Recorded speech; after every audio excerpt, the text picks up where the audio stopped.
Welcome to another video from explainingcomputers.com. This time I'm going to talk about cloud computing. This is where data, software applications or computer processing power are accessed from a cloud of online resources. This permits individual users to access their data and applications from any device, as well as allowing organisations to reduce their capital costs by purchasing software and hardware as a utility service.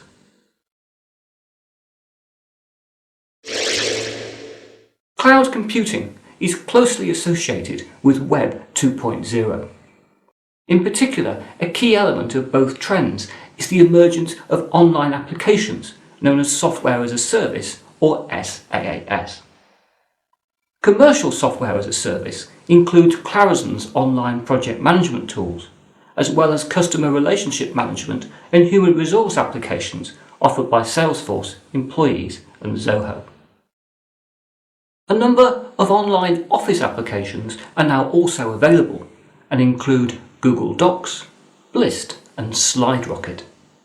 These allow anybody to create or upload documents into their online cloud and then to work on them using any kind of computing device with an internet connection.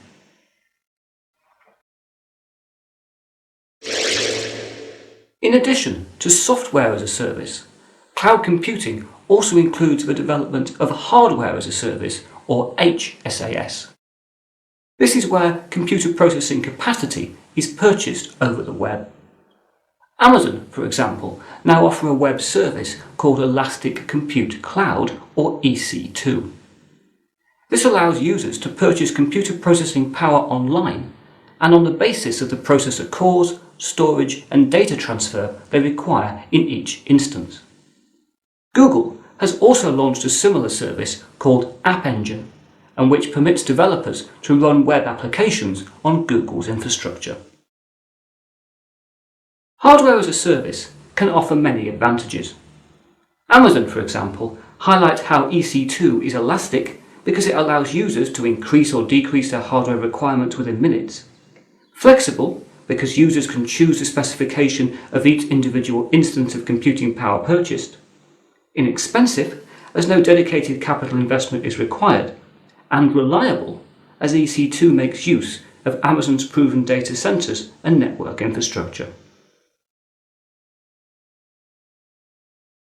The trend for cloud computing has been compared to the development of the electricity network a century ago.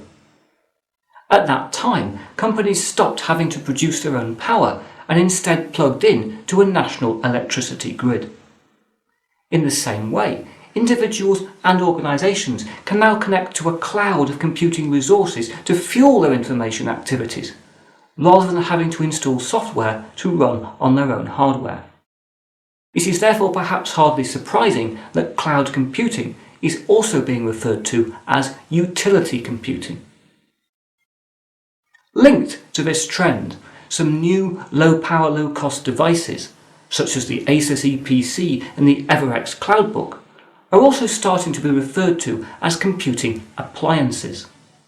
This is because they're intended to be used out of the box to access the emerging cloud of utility computing services, with no user software installation being required.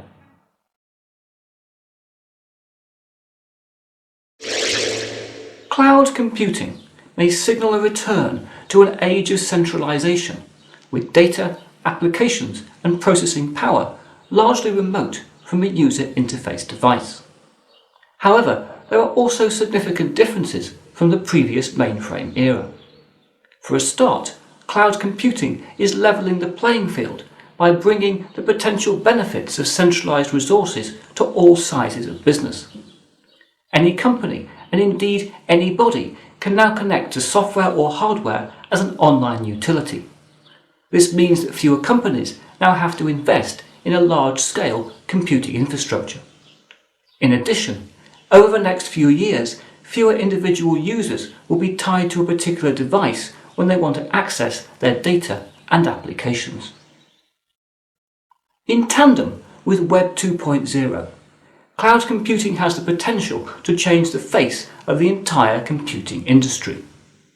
Amazon, Google, IBM and others have already embraced the cloud computing revolution. However, companies like Microsoft now face an increasing challenge if they want to continue to sell us software to run on local hardware. For more information on this topic, you might want to look at my video on explaining Web 2.0. But that's it for this time, and I hope to talk to you again very soon.